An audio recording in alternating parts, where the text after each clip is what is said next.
اس کے بعد سے دوسری فیملی کا معاملہ ہے، اس کے بعد سے پڑوسی کا معاملہ، اس کے بعد سے فلاں فلاں کا معاملہ ہے۔ ماں گھر میں کھانس رہی ہے، بیٹے کو کوئی پرواہ نہیں ہے، بوڑھی ہے، عادت ہو گئی ہے۔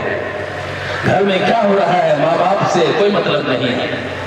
ماں کو دوا کی ضرورت ہے، ماں کو بیٹے کے سہارے کی ضرورت ہے، ماں کو کھانے کی ضرورت ہے، ماں کو بستر کی ضرورت ہے۔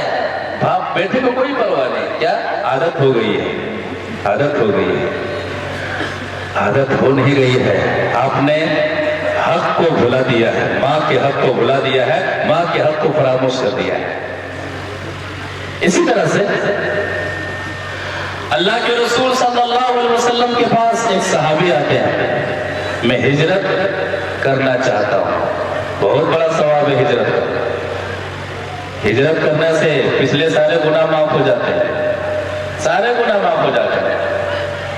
کہتے ہیں نبی صلی اللہ علیہ وسلم میں آپ کے پاس آیا ہوں، ہجرت کرنے پر بیعت کرنے کے لیے آیا ہوں کہ میں ہجرت کرنا چاہتا ہوں، اللہ کی خاطر میں بستی چھوڑنا چاہتا ہوں، وطن چھوڑنا چاہتا ہوں۔ لیکن ایک غلط کام، جو کام کر کے نہیں آنا تھا وہ کر کے آئے تھے۔ معاملہ کیا ہے حدیث سے سمجھتے ہیں۔ وعن عبد الله بن عمرو بن العاص رضی اللہ تعالی عنہ قال جاء رجل الى النبي صلی اللہ علیہ وسلم فقال یا رسول اللہ انی جیت الیک ابایعه علی الہجرہ فقال رسول اللہ وترک ابویہ یبکیان فقال النبی صلی اللہ علیہ وسلم ارجع الیہما واضحکہما کما ابقیتہما رواہ البخاری فی کتاب المفرد، رواہ البخاری فی الادب المفرد۔ بخاری شریف کے اندر یہ حدیث موجود ہے، راوی حدیث ہے عبداللہ بن عمرو بن عاص رضی اللہ تعالیٰ عنہما۔ وہ فرماتے ہیں کہ ایک صحابی نبی صلی اللہ علیہ وسلم کے پاس آتے ہیں، اے اللہ کے رسول صلی اللہ علیہ وسلم میں ہجرت پر بیعت کرنے کے لیے آیا ہوں، وَتَرَكَ أَبْوَيْهِ يَبْكِيَانِ، اور وہ صحابی آتے ہیں اپنے ماں باپ کو گھر میں روتے ہوئے چھوڑ کر کے آتے ہیں۔ ماں باپ کو ان کی ضرورت ہے لیکن ماں باپ کو روتے ہوئے چھوڑ کر کے آئے ہوئے کہ اے نبی صلی اللہ علیہ وسلم میں ہجرت کرنا چاہتا ہوں، اس پر بیعت کرنے کے لیے آیا ہوں۔ کہا نہیں، ارجع الیہما، گھر لوٹ جاؤ، واضحکہما کما ابقیتہما، جس طرح سے آتے ہوئے آپ نے ماں باپ کو رلایا ہے، جا اور اپنے ماں باپ کو ہنسا، اپنے ماں باپ کو راضی کر، اپنے ماں باپ کو خوش کر کہ میرے والدین میں ہجرت نہیں کرنے جا رہا ہوں، میں آپ کی خدمت کے لیے ہر وقت موجود ہوں، میں آپ کی خدمت کے لیے ہمہ وقت آپ کے پاس ہوں۔ غور کرنے والی بات ہے، ہجرت یہ دینی مسئلہ ہے، جہاد یہ دینی مسئلہ ہے، لیکن اگر ماں باپ کو آپ کی ضرورت ہے تو اسلام کہتا ہے کہ آپ ہجرت نہ کریں، اسلام کہتا ہے کہ آپ جہاد نہ کریں، آپ پر جہاد میں جانا آپ کے لیے فرض نہیں ہے، آپ پر جہاد فرض نہیں ہے۔ اب ہمارے معاشرے و سماج کے اندر کتنے ہمارے ایسے بھائی ہیں جن کا معاملہ دنیا معاملہ ہوتا ہے، دنیاوی معاملہ ہوتا ہے، دنیاوی مسئلہ ہوتا ہے، اور تھوڑی سی باتوں پر ماں باپ کو چھوڑ دیتے ہیں، ماں باپ کو نکار دیتے ہیں۔ دیکھا یہ بھی گیا ہے، کئی بچے ہیں، کوئی شخص اپنی ماں کو اپنے گھر رکھنے کے لیے تیار نہیں ہے، کوئی شخص اپنے باپ کو اپنے گھر پر رکھنے کے لیے تیار نہیں ہے۔ بڑی بدنصیبی کی بات ہے، کیا ہم 10 دن کھلائیں گے، 10 دن آپ کھلائیے گا، 10 دن آپ کھلائیے گا۔ سماج میں ایسا دیکھا گیا، اگر 10 دن ہو گیا ہے، 11واں دن اگر ہو گیا ہے تو وہ شخص اس لیے کھانا نہیں بناتا ہے، اپنی ماں کو کھانا نہیں دیتا ہے کہ آج یہ میری باری نہیں ہے، میرے بھائی کی باری ہے، لہذا میری ماں کہاں کھائے میں نہیں جانتا ہوں، میرے باپ کہاں کھائے نہیں جانتا ہوں۔ اس سے بڑی بدنصیبی کیا ہو سکتی ہے؟ اس سے بڑی بدنصیبی کیا ہو سکتی ہے؟ حضرت ابو بردہ رضی اللہ تعالیٰ عنہ فرماتے ہیں، امام بخاری رحمہ اللہ نے الادب المفرد کے اندر یہ واقعہ نقل کیا ہے، کہتے ہیں کہ میں عبداللہ بن عمر رضی اللہ تعالیٰ عنہما کے ساتھ تھا، وَرَجُلٌ يَمَانِيٌّ يَطُوفُ بِالْبَيْتِ حَمَلَ أُمَّهُ وَرَاءَ ظَهْرِهِ، یمن سے ایک شخص اپنی ماں کو لائے ہیں طواف کروانے کے لیے، مکہ لائے ہوئے ہیں، اور کیسے لائے ہیں؟ کندھے پر بٹھا کر کے لائے ہیں۔ ماں چل نہیں سکتی ہے، ماں خود سے چل کر کے طواف نہیں کر سکتی ہے،